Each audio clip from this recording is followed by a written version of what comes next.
Hello बेटा, तो basically अभी हम लोग फिजिक्स का पेपर सॉल्व करेंगे। अगर मैं एनालिटिक्स का बात करूँ फिजिक्स पेपर का, so it was easy to moderate बेटा, टफ नहीं था पेपर।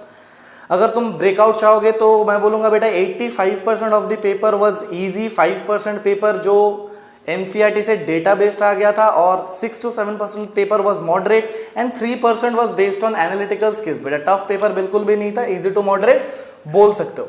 चलो सबसे पहला क्वेश्चन क्या बोला है, tightly wound 100 turns coil of radius 10 centimetre carries a current इतना, magnetic field at the centre of the coil is. ठीक है, तो बेटा ये सवाल एकदम भी टफ नहीं था। हम लोगों को ये फॉर्मूला पता होता है, बहुत ही बेसिक सा फॉर्मूला होता है कि अगर एक करंट कैरिंग वायर है और इसका रेडियस अगर r है तो हम लोग इस पर मैग्नेटिक फील्ड एट सेंटर हम लोग लिखते थे mu not I by 2r। लेकिन बेटा ये कब लिखते थे, अगर हम लोगों के पास एक टर्न हुआ करता था। लेकिन यहाँ पे बेटा n टर्न्स है तो मुझे इसको मल्टीप्लाई करना होगा n से, अगर नंबर ऑफ टर्न्स n है।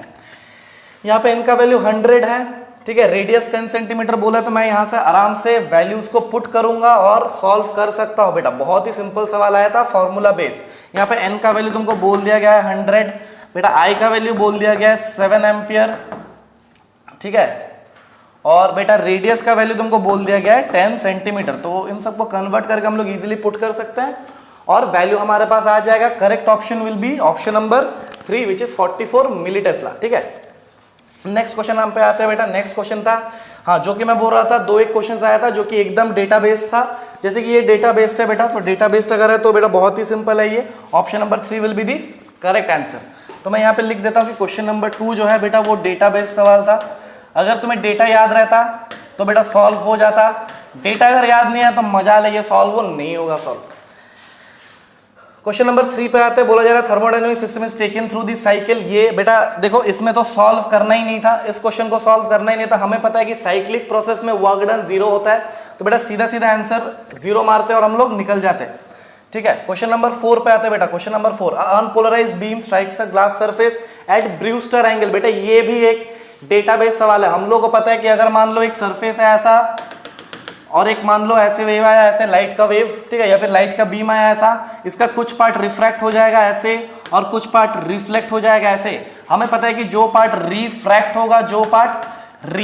होगा वो बेटा पार्शियली पोलराइज्ड होता है, बेटा ये बताया जाता है क्लास में। और बेटा जो रिफ्लेक्ट होगा ये फुल्ली पोलराइज्ड होगा। तो option number 2 is the correct option. The reflected light will be completely polarised but the refracted light will be partially polarised. Pure बेटा ये डेटाबेस सवाल था। क्वेश्चन नंबर 5 पे आता है, आइडियल ट्रांसफॉर्मर टर्न्स रेशियो पे क्वेश्चन पूछा जा रहा था। टर्न्स रेशियो पे क्वेश्चन पूछा गया, तो ये क्या होगा बेटा, मैं बोलूंगा देखो भाई ये ऐसा होता है कि NP/NS is equal to VP/VS। ठीक है, तो ये क्या हो जाएगा बेटा 1/2। लेकिन बेटा अगर तुम 1/2 मार के आते तो बेटा गलत हो जाता, क्योंकि तुमसे पूछा है VS/VP। अगर तुमसे VS/VP पूछा है तो ये बेटा चीख के कह रहा है कि ये 2:1 होगा। तो option number 4 will be the correct option, that is 2:1। दूसरा बेटा 6 नंबर क्वेश्चन बेटा अगर तुम सॉल्व करने जाओगे तो ठीक है थोड़ा बहुत टाइम लगेगा, लेकिन बेटा अगर थोड़ा दिमाग को चलाओगे और तुम बी को देखोगे तो बी है क्या 0-1-0-1। और अगर तुम आउटपुट को देखोगे तो देखो बेटा क्या हो रहा है, बी का जस्ट कॉम्प्लीमेंट ले रहा है, यानी 0 का 1 हो रहा है, 1 का 0 हो रहा है, 0 का 1 हो रहा है, 1 का 0 हो रहा है। यानी मैं यहां से सीधा बोल सकता था ये बी बार होगा, यानी 6 का आंसर होगा ऑप्शन नंबर 1।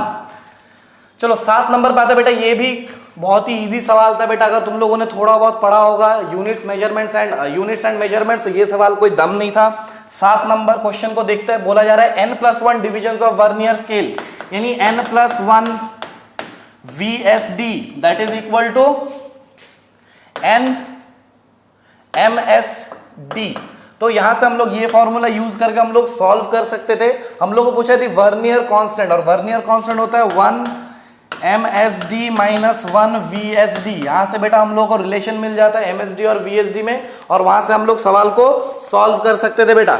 ठीक है, this was question number 7। Option number 4 would be correct. बेटा फॉर्मूला में पुट कर लेना, यहां से VSD को MSD में कन्वर्ट कर लेना। ठीक है, दी वर्नियर कांस्टेंट तुमको यहां से मिल जाएगा बेटा। बहुत ही सिंपल सवाल था, बहुत ही सिंपल सवाल था। हाँ, और तुमको 1 MSD का वैल्यू भी बोल दिया गया है, 1 MSD is equal to 0.1 millimetre. तो बेटा ये बहुत टफ क्वेश्चन नहीं था। ठीक है, ये बहुत टफ क्वेश्चन नहीं था, वैल्यूज डालोगे तो आंसर आ जाएगा। ठीक है, क्वेश्चन नंबर 8 देखते हैं। क्वेश्चन नंबर 8 देखो बेटा, डिटेल सोल्यूशन अगर चाहिए तो वो भी तुम लोगों को मिल जाएगा। अभी बहुत जल्दी में मैं केवल कॉन्सेप्ट्स को डिस्कस कर रहा हूं और बेटा वहां से तुम लोग चाहो तो घर में वैल्यूज पुट करके खुद ब खुद आंसर निकाल सकते हो, कोई बड़ा डील इसमें नहीं है। Question number 8, the maximum elongation of a steel wire of length 1 metre if the elastic limit of steel and Young's modulus respectively are ये। बेटा ये कौन सा फॉर्मूला से होता है? हमें पता है कि stress is directly proportional to strain, ठीक है। यहां पे देखो बाकी सब वैल्यूज हम लोग को, और हमें पता है कि stress is equal to gamma times strain. बेटा देखो गामा मतलब होता है यंग्स मॉड्यूलस, ठीक है। तुम अच्छा वाई बोल सकते हो, बेटा ये वाई लो, ये वाई लिख दिया हमने, ठीक है। सो बेटा यहाँ पे देखो y का वैल्यू गिवन था, ये 2 × 10⁻⁴ गिवन है बेटा, तो हम लोगों को आराम से स्ट्रेस का वैल्यू, अच्छा स्ट्रेस नहीं निकालना था ना, मुझे लेंथ निकालना था, तो हम लोग स्ट्रेन को लिख सकते हैं डेल्टा एल बाई एल, ठीक है। यहाँ पे स्ट्रेस का वैल्यू गिवन है, दैट इज क्या बोला, यंग्स मॉड्यूलस है 8 × 10⁸ और स्ट्रेस है तुम्हारा 2 × 10⁻11 और एल का बेटा ये होता है मेरा 1 मीटर और डेल्टा एल मैक्स यहाँ से तुम्हें निकल जाता है, यहाँ से तुम निकाल लेते। आंसर आना चाहिए इसका, अगर तुम वैल्यूज पुट करोगे बेटा देखना यहाँ पे वैल्यूज पुट करने केवल है ना, तुमको y का वैल्यू भी गिवन है, स्ट्रेस का वैल्यू भी गिवन है, l का वैल्यू 1 मीटर गिवन है, बस क्या निकालना है तुम्हें, maximum elongation that is delta L max. Values को पुट करोगे तो बेटा आंसर बहुत ही आसानी से आ जाएगा। इसका ऑप्शन नंबर 3 करेक्ट होना चाहिए, इसका ऑप्शन नंबर 3 करेक्ट होना चाहिए। देखो बेटा जो भी क्वेश्चन तुम देख रहे हो बेटा प्योरली फॉर्मूला बेस्ड क्वेश्चन आया है। अगर तुम्हें फॉर्मूला पता होता, मैं बार बार बोलता हूं कि फॉर्मूला को कम से कम रट के जाना ताकि कोई भी दिक्कत तुम्हें पेपर या फिर हॉल में ना मिले। एनीवेज बेटा आगे बढ़ते बेटा, क्वेश्चन नंबर 9 पे आता है। Question number 9 was also very easy question बेटा, इसको भी पूरा सॉल्व नहीं कराऊंगा। देखो एक ब्लॉक ऐसा था और एक ब्लॉक ऐसा था, ये 2 kg का था और ये 3 kg का था बेटा, ठीक है। अभी देखो यहाँ पे 10 न्यूटन का फोर्स ऐसे लग रहा था, तो बेटा हम लोगों को यहाँ से क्या निकालना है, एक्सीलरेशन कॉमन, जो कि कॉमन एक्सीलरेशन होगा that will be the net force which is 10 बटा total mass that is 5।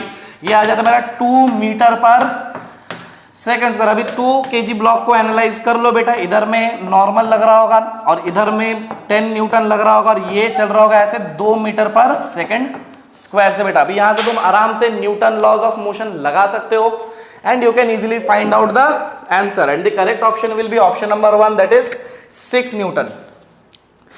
Question number 10 देखो बेटा, ये भी प्योर बेटा तुमको देख के लग रहा होगा ये टफ क्वेश्चन है, लेकिन बिल्कुल भी ये टफ क्वेश्चन नहीं है। बोला जा रहा है monochromatic source in YDAC slit is replaced by white light. बेटा ये व्हाइट लाइट से हम लोग एक्सपेरिमेंट कर रहे हैं बेटा, व्हाइट लाइट से, यानी हम लोग जो YDAC एक्सपेरिमेंट कर रहे हैं बेटा, अब यहां से हम लोग जो भेज रहे हैं दैट इज व्हाइट लाइट। अभी देखो white light is not a monochromatic light, इसमें क्या होगा ना, सातों के सातों कलर्स प्रेजेंट होंगे और बेटा टू योर ग्रेट एस्टोनिशमेंट जो सातों का सातों कलर्स प्रेजेंट होगा उसका क्या होगा ना, हर एक वेवलेंथ का जो कलर होता है उसका सेंट्रल मैक्सिमा, सॉरी उसका जो मैक्सिमा बनेगा that will be at the central maxima only, उसका जो मैक्सिमा बनेगा that will be at central maxima only.